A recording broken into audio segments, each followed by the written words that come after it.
So now I'm joined by Dr. Odunsi, and you are the Deputy Director and Chair of the Department of Gynecological Oncology, as well as the Executive Director of the Center of Immunotherapy at it's Roswell Park Cancer Institute, correct? Yes, that's correct. So can you tell us a little bit about, what you do, some of your clinical research, and the focus of that? Yeah.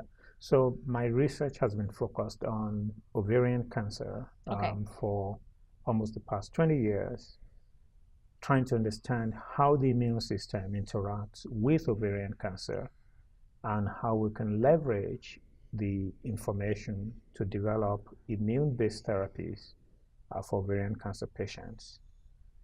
So the research has taken us to not only understanding how ovarian cancer is interacting with the immune system in patients, but also understanding how we can use vaccines and other modalities of immunotherapies to help ovarian cancer patients. And that's a very important component, because we've touched on a lot of different factors, but the immunity is definitely one that serves a very significant purpose in all of the research. So can you tell us a little bit about the new frontiers in ovarian cancer treatment in terms of immunotherapy? Right. Well, the first point I want to make is that the immune system can recognize cancer, but you have to train the immune system to recognize cancer, because if you think about it, cancer cells are part of normal self. Right. And our immune system is not trained to recognize self. Otherwise, everybody walking on the planet will have autoimmune disease. Right. Okay? So it's really an uphill task to ask the immune system to recognize cancer cells. But fortunately, over the last more than 20 years, we have gained very deep understanding of how to empower the immune system to recognize cancer cells. So there are several kinds of immunotherapies, strategies to use the immune system to treat cancer patients that are currently available. Many of them are still in clinical development, in clinical trials, but there are some that are already in prime time. The ones that we have focused on include the use of vaccines. And several years ago, we started asking the question, what is the best way to vaccinate an ovarian cancer patient in order to reduce the risk of relapse or potentially prevent relapse altogether? And so for these studies, what we did was to take women, ovarian cancer patients, who have completed their standard therapies, surgery, chemotherapy, and they are in remission. The normal standard of care for those patients over the years has been watch and wait. And as you know, for many patients, unfortunately, we know it's going to come back. The risk of coming back is as high as 70%. And so what we did was to intervene at that point and say, rather than just sitting around, why don't we use a strategy that is safe, that is likely to be effective, that is likely to be associated with very minimal side effects. So we developed a vaccine program for that population of patients. As you know, a vaccine is almost like getting a flu shot. So the patients come in once a month or so, they get their shot, and they go back to wherever they come from. Although the sample size of these studies are very small, we have very encouraging signal that in fact you can delay time to relapse. Very encouraging signal. Those will need to be confirmed in large randomized trials. Okay.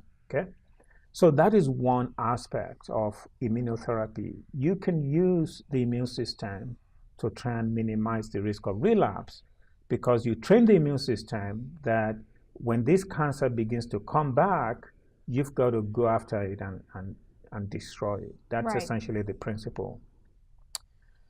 But the second strategy, which has gained a lot of attention recently, is the use of a class of immunotherapies called checkpoint inhibitors. Okay.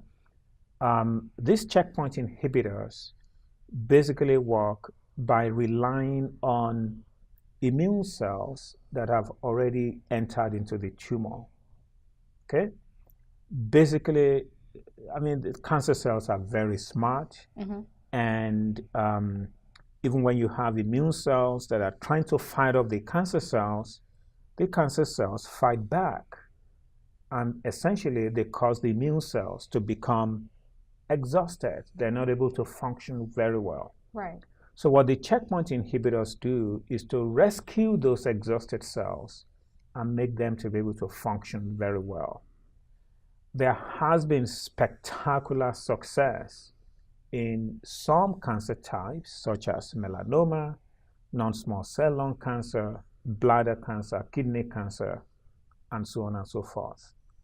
Not so for ovarian cancer, unfortunately. There are some good results, but the success in ovarian cancer is still modest compared with all of the other strategies. Do you think that there's what would be the reason for that? So what we think, the reason why we think ovarian cancer has not been as responsive as some of the other cancer types is because ovarian cancer is unique in that the cancer has multiple mechanisms by which it's able to inhibit or disable immune cells. So you have immune cells come in and they're trying to do their job. The cancer puts out a lot of things to make sure those cells, don't work. Many of them, we now understand what they are, and we are working to begin to break down those obstacles, to allow the immune cells, especially a population of immune cells that are called T cells, to allow them to work better.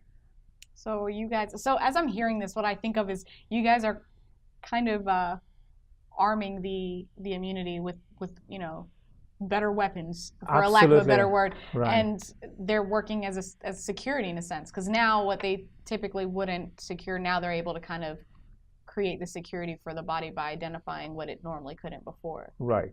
So basically, I mean, you put it very well, but basically what we're doing is simply it's almost like we're playing a chess game, with the cancer. Okay, so once you throw something, it's almost like this is a war, right? This is like you're in the battlefront. You throw something at the enemy, he fights back. Right. So you got to understand how the enemy is fighting back and how you're going to be counteracting every move. So fortunately, we now have better understanding. We're beginning to develop clinical trials to further empower and enable the immune system to recognize and destroy ovarian cancer. So can you tell us what is the combination of therapy in ovarian cancer, and tell us a little bit more about how that impacts survival for patients who have had reoccurrence? Right. So I think I spoke a few minutes ago about patients who have done well, they're in remission. We're trying to minimize the risk of relapse. Right. Unfortunately, there are patients who do not do so well, who either never respond to your upfront therapy or respond for a very short period of time and the tumor is back. We now have a better understanding of the genetic mutation profile of tumors, especially the genetics relating to the known genes such as BRCA1 and 2. So using genetic information, it is possible to select some targeted molecular therapies. But with regards to immunotherapy, one of the most powerful strategies that we and others are embarking upon in clinical trials is the use of adoptive T cell therapy. And let me explain what that is. Yeah. So basically, we take cells from a patient's own blood. We take the blood to a special laboratory. I mean, this is highly regulated by the FDA. This is a special lab whereby we then re-engineer the cells and turn them into cancer-fighting cells. Now we're able to grow up these cells to large numbers, sometimes billions of these cells. Wow. And we give them back to the patient just like a blood transfusion. It's a very powerful strategy. You can imagine that these T cells, these immune cells, they are like little soldiers. Yeah. You can imagine deploying 1 billion soldiers on the battlefield. Right. Okay? So these guys, they go in, they attack the tumor, and again, there has been spectacular responses in several solid tumors using this approach. I spoke a little while ago about how ovarian cancer has a way of fighting back. Right. Of course they fight back. We have found that they fight back again. So what we've done is to use some very new techniques to engineer our immune cells so that we protect them and shield them so that when they arrive at the tumor site, they are completely protected by many of the counter attacks that the enemy throws at them. It's a very powerful strategy. We have ongoing clinical trials at Roswell Park Cancer Institute testing these strategies alone as well as in combination with additional types of immunotherapies. So I know you said that you guys had clinical trials with smaller numbers and now you need larger numbers. But how far away is your research from actually being, prime time or, available to people right away? So right now we have a lot of clinical trials that are essentially available to anyone across the country, or in fact, some patients come from outside of the country. Any woman with ovarian cancer essentially could be screened for our clinical trials. We have clinical trials for every phase of the course of disease. If you are a newly diagnosed patient with ovarian cancer, there are some clinical trial strategies that immediately begins to harness the immune system that we're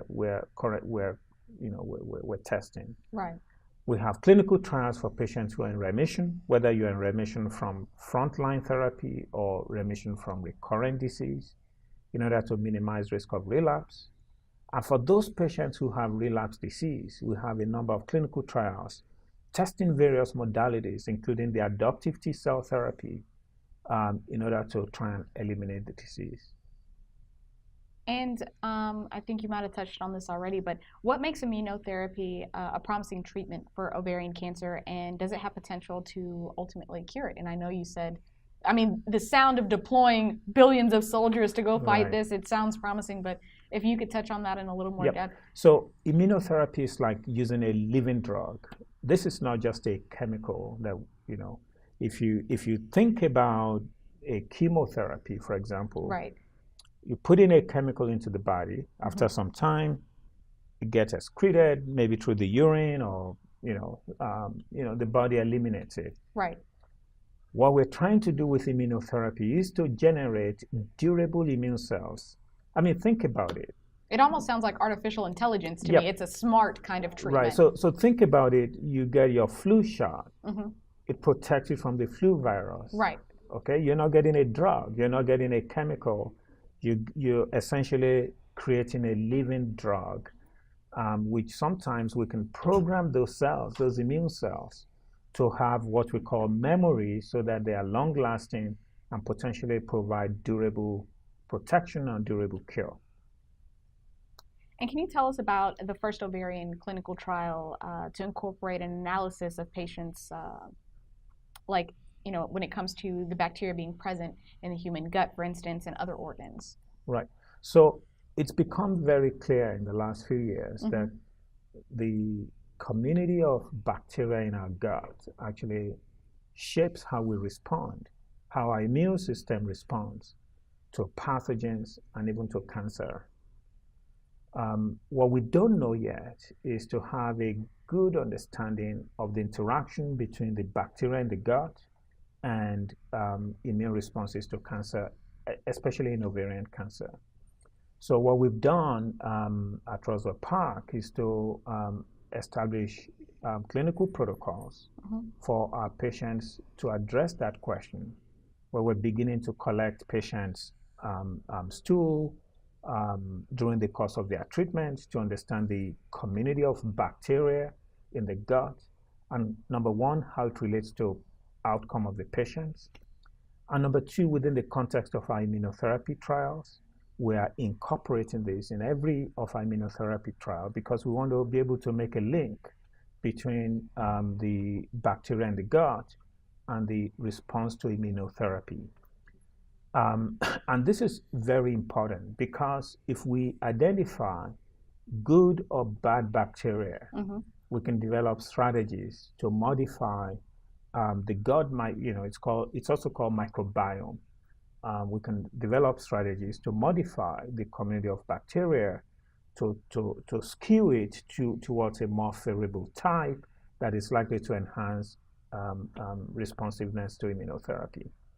That's very interesting. And so we've asked a few of the other doctors, and I'll ask you the same, to speak as far as a message that you would want to send to our survivor community that are currently undergoing ovarian cancer treatment. What message would you have for them? Well, the main message for survivors from ovarian cancer is to make sure you are to try as much as possible to get as much information as possible, highly educated about the disease, and get a second opinion. There are outstanding cancer centers across the country. It's important, number one, to be seen by a gynecologic oncologist, and number two, to ask questions about the availability of clinical trials, because clinical trials nowadays is not just a shot in the dark. These are based on very, very sound scientific rationale. Even phase 1 clinical trials, in many instances, can lead to cure. It's not just testing, whether it's safe or not. So I will encourage our survivors to ask questions about clinical trials to make sure they are seen in specialized centers of excellence in order to have the chance for the best outcome. It's a great message. Knowledge is power, and get involved. Yeah. And the last thing I'll ask is, Ovarcome, one of our main objectives is raising awareness, and that's something that we do as much as possible. So in speaking to raising awareness, what message would you have about that? I think awareness is something that every survivor should be involved with, not just awareness regarding their own disease, but also how other survivors are coping with the disease. Because ovarian cancer diagnosis affects an entire, usually it's the entire family. I mean, it's a life-changing event. So being aware of coping mechanisms, support services, aware of how others have coped, involved in support groups, and I will even say advocacy groups, not only to help others, but also to encourage them to consider participation in clinical trials. Well, there you have it. Thank you so much, Doctor. We appreciate your time. Okay, thank you.